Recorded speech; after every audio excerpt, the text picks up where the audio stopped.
No, this is my baby. Foolish girl, did you think he was ever yours? No!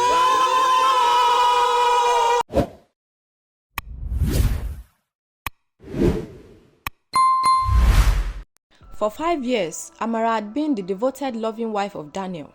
Yet, her biggest prayer request remained unanswered: a child. She had done everything. Doctors assured her she was medically fine. She had undergone multiple IVF treatments, with all failing mysteriously. She had prayed restlessly. Every pastor and prophet she met told her the same thing: don't lose faith, keep believing God for a miracle.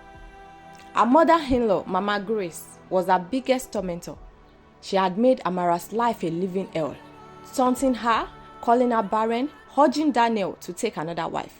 If you can't give my son a child, why are you still here? She spat one afternoon, throwing a bowl of soup on the floor in anger. Daniel, as usual, said nothing. Amara cried herself to sleep most nights, dreaming of a faceless figure ripping babies from her womb.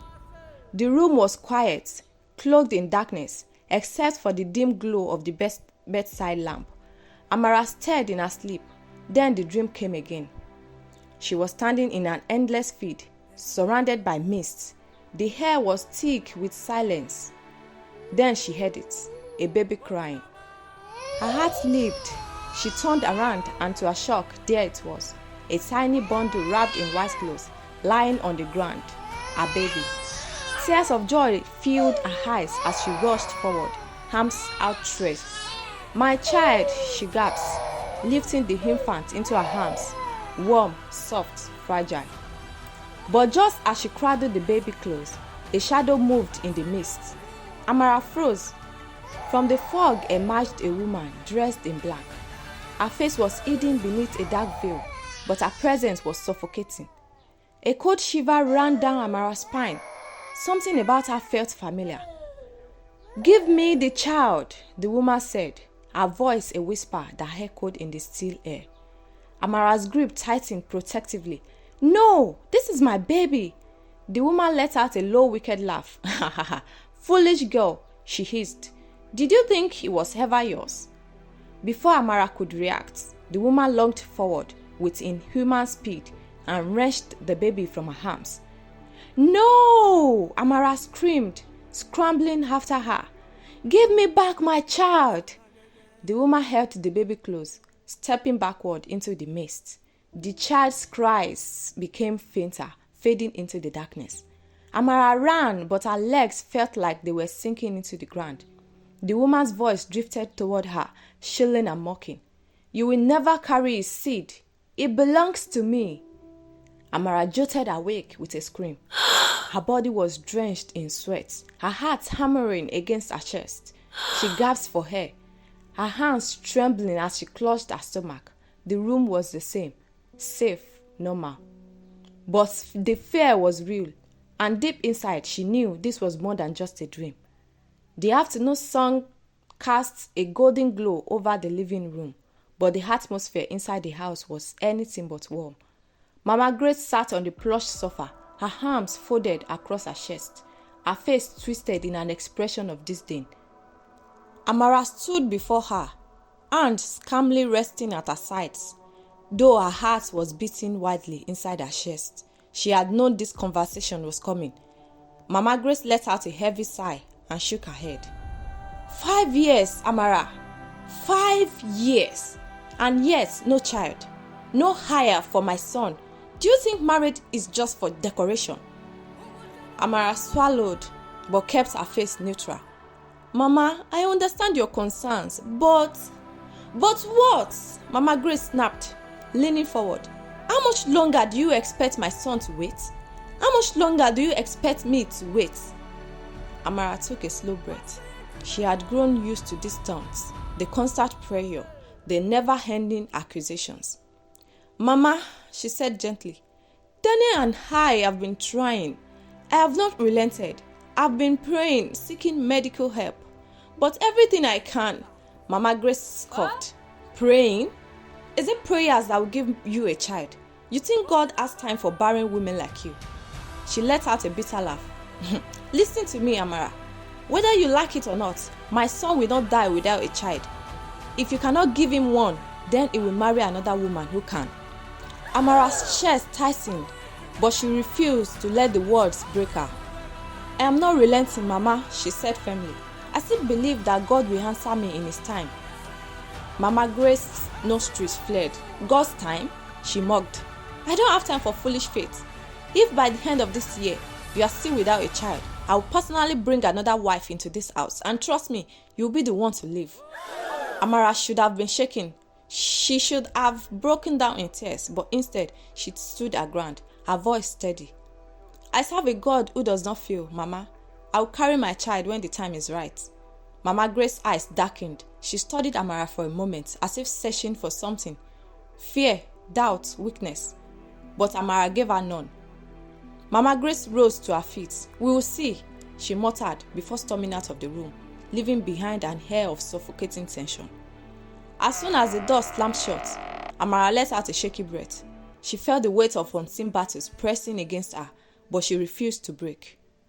Lord, she whispered, gripping her hands together, I need your mercy. The dim lights of the bedroom cast a long shadows on the walls as Amara sat on the edge of the bed, nervously fidgeting with the hem of her nightgown. She had been rehearsing the conversation in her head all day, carefully choosing her words, trying to predict Daniel's reaction. Taking a deep breath, she turned to him. Daniel, she said softly, I found another IVF specialist, a different clinic, more advanced. I really think we should. Daniel, who had been scrolling through his phone, let out a tired sigh and tossed the device onto the nightstand. Again? He muttered. Amara swallowed, forcing herself to stay calm. Yes, this doctor has a different approach. I spoke to a couple who had multiple failed rounds before but finally conceived after. Daniel cut her off. And you think this time will be different? He rubbed his temples, frustration evident in his voice. How many times have we tried, Amara? How much money have we wasted? Maybe you should accept the truth. Her hands powdered. What truth? She asked carefully. He turned to face her, his expression cold and distant. That you are the problem. The word sliced through her like a blade. She blinked rapidly. Daniel, how can you say that? We both know infertility isn't always one person's fault. The doctors, he scoffed. The same doctors who have been taking our money while you keep coming up with false hope? I'm fine, Amara. I have no issues. It's you. You are the one who can't conceive. Tears burned behind her eyes, but she refused to let them fall. That's not fair, she whispered. We are supposed to be in this together. Daniel stood abruptly, running a hand through his hair. I'm tired, Amara. I'm tired of the prayers, the fasting, the countless doctor's visits. I married you to have a family, not to be stuck in this endless cycle of disappointment. Amara's lips trembled.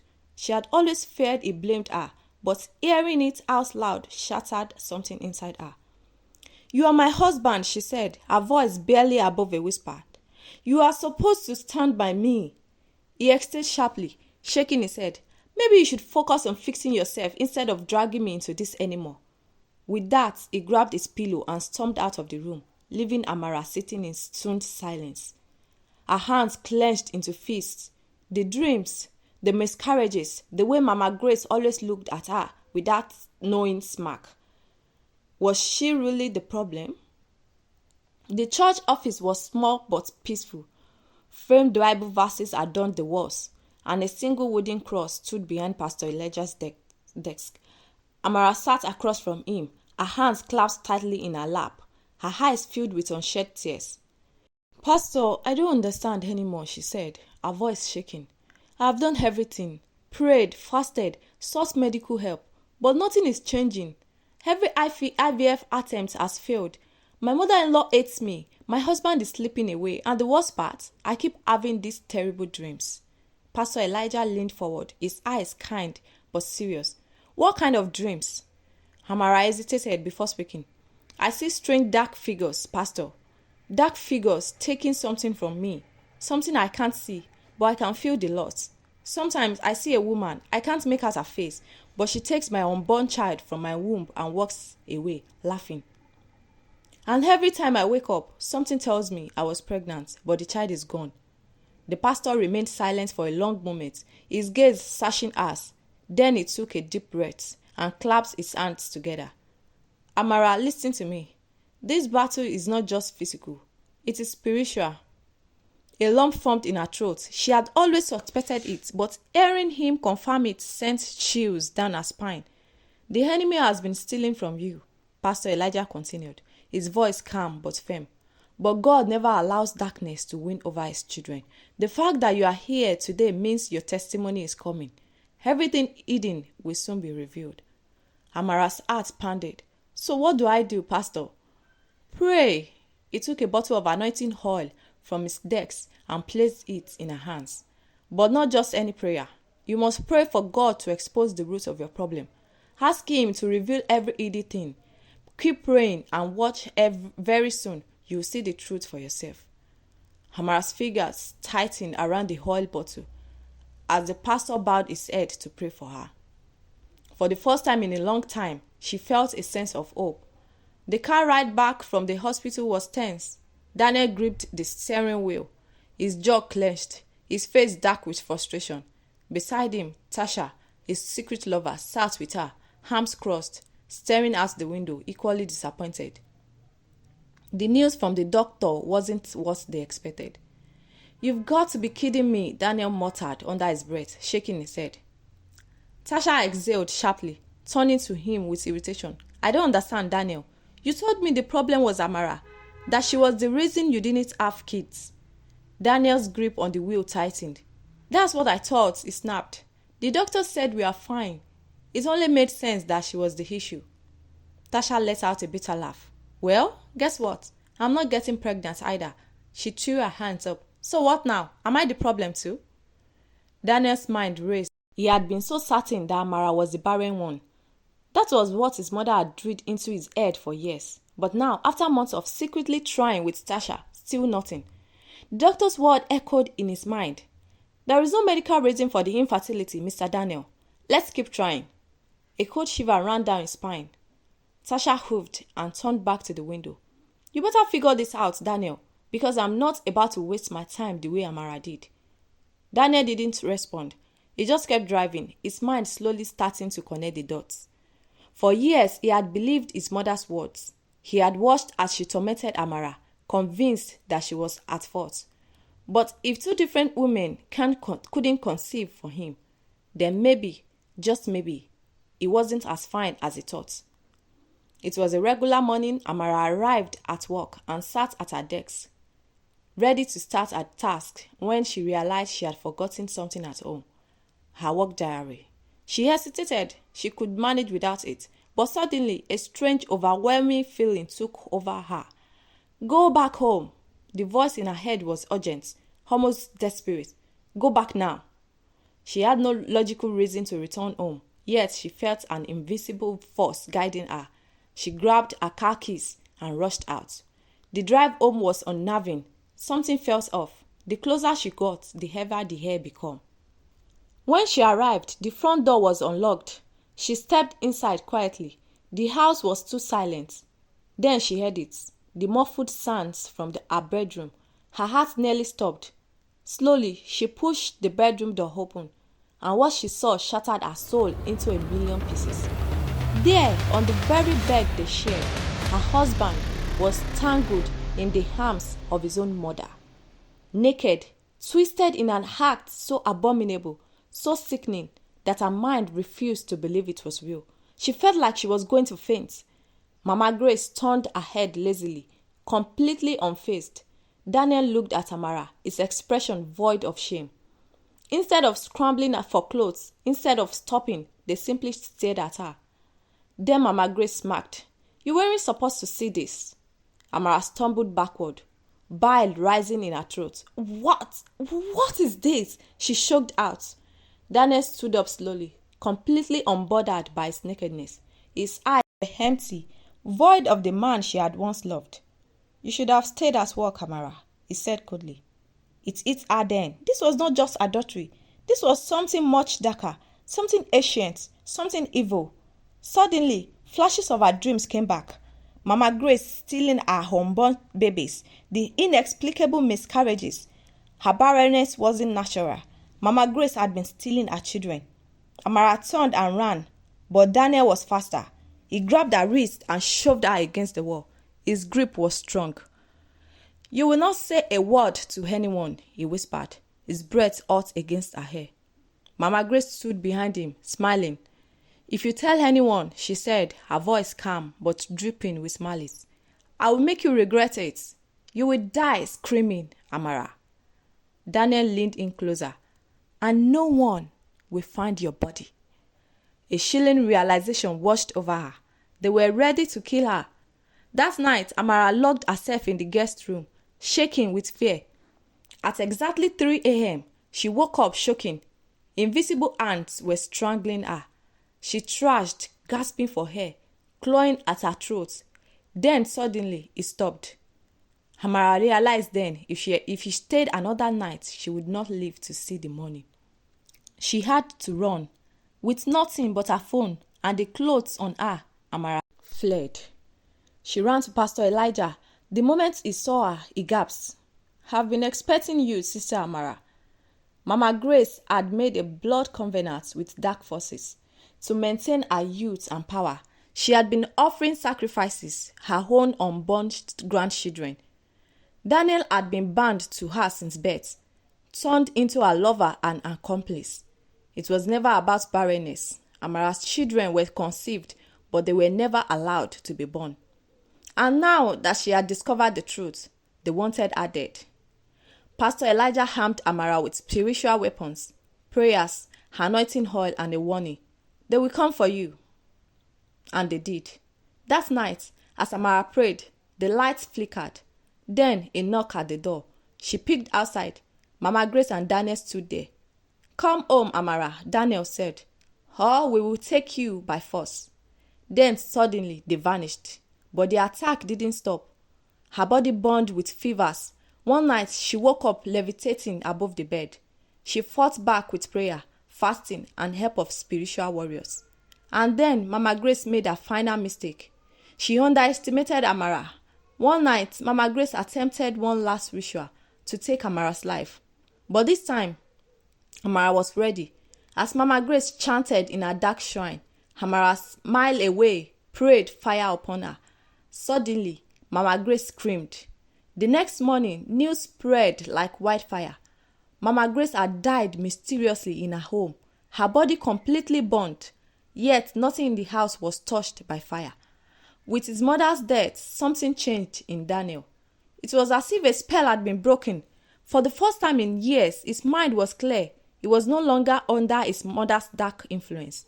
And when he finally realized what he had done, the horrors he had committed with his own mother, he collapsed in agony.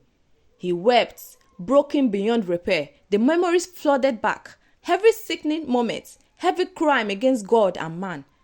He tried to reach Amara. He begged for forgiveness, but she was already gone. Amara divorced Daniel immediately. She had fought too hard to escape the darkness. There was no going back. She left the country, starting a new life far away, where the shadows of her past couldn't reach her. For the first time in 5 years, she was free. But she knew the scars would remain forever. The living room felt emptier than ever. Since Mama Grace's passing and Amara's departure, Daniel had been drowning in his thoughts, in regrets. He had spent weeks in denial, replaying every moment, every harsh word, every time he let his mother control his marriage. Now he sat in the dimly lit room, a half-empty glass of whiskey in his hand, lost in thought. A knock at the door pulled him from his trance. He sighed, rubbing his tired eyes before dragging himself to open it. It was Tasha. She stood there, a nervous smile on her lips, her hands protectively cradling her belly. Daniel's brows furrowed. Why was she here? "Tasha," he muttered, stepping aside so she could enter. "Why are you here?" She walked in confidently, her heels clicking against the tiled floor. "I came to see you, baby," she said briefly. "I have good news." Daniel raised an eyebrow, crossing his arms. "Good news?" Tasha grinned, feigning excitement. I'm pregnant, Daniel. You are going to be a father. The words hung in the air like a thick, suffocating fog. Daniel didn't react. He just stared at her, unblinking. Then, ever so slowly, a smirk formed on his lips. But it wasn't happiness. It was amusement. He let out a dry chuckle, shaking his head. You must really take me for a fool, huh? Tasha's face twitched. What? Daniel stepped closer, his gaze dark and piercing. You thought I wouldn't know? His voice was low, dangerous. That I wouldn't figure it out. Tasha swallowed hard. Figure what out? Daniel slammed his glass onto the table, his patience snapping.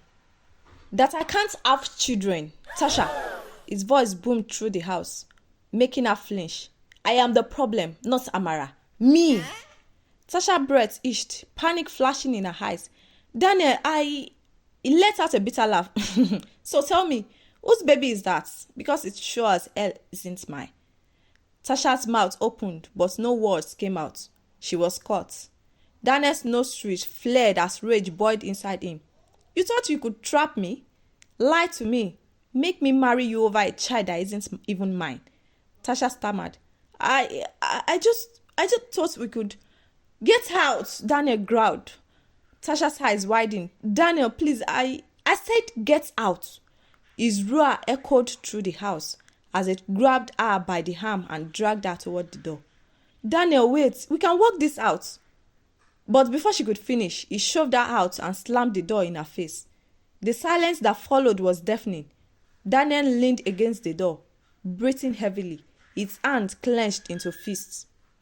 He had lost everything. His wife, his peace, his future. His mother had destroyed him. A bitter tear slipped down his cheek as he realized the painful truth. He had spent years blaming Amara, years following his mother blindly, and now he was alone. The cafe was warm and bustling with life, the aroma of fresh coffee filling the air. Amara sat near the window, absent-mindedly staring at cappuccino as she gazed out at the foreign city she now called home. It had been months since she left Nigeria, months since she freed herself from the nightmare that was her marriage. Here in this new land, she had found peace, but something inside her still felt incomplete. Lost in thought again, Amara turned and smiled softly at Michael, the man sitting across from her. He was tall, kind-eyed, and carried an air of warmth she had known in a long time. He had been a friend at first, someone who had helped her adjust to life in a new country. But over time, he had become something more. She chuckled, shaking her head. Just thinking about how much my life has changed. Michael leaned forward, his gaze soft. And do you like the change? Amara exhaled, looking down at her cup. More than I ever thought I would. Michael studied her for a moment, then reached for her hand. His touch was gentle, reassuring. Amara, he said, his voice firm yet tender. I know you've been through a lot. I know you've been hurt in ways I can't even imagine. But, he paused, choosing his words carefully. I want to be the man who makes you believe in love again. Amara's heart skipped a bit. She looked into his eyes, seeing nothing but sincerity. No deceit, no lies. Just a man who truly cared. Michael took a deep breath. I want to marry you. Her breath caught in her throat. I don't need an answer right now, he continued, his thumb gently stroking her hair. But I want you to know that I see you, Amara. The strong, beautiful, resilient woman that you are, and I want to build a life with you. Tears welled in her eyes, not of sadness, but of hope. For years, she had fought to be loved, to be chosen, to be enough. Now, sitting across from a man who saw her worth without question, she realized this was the love she deserved. A new beginning, a second chance, and this time she would not let it slip away. What we can learn from this story is that Amara's unwavering faith and patience eventually led her to the truth, proving that evil cannot remain hidden forever. Also, Daniel's downfall highlights the consequences of allowing manipulation and deception to dictate one's choices. If you enjoyed this story and want more, please subscribe to this channel and click the bell icon for new video notifications. You can also check out some of the videos here. Thank you for watching. Remain blessed.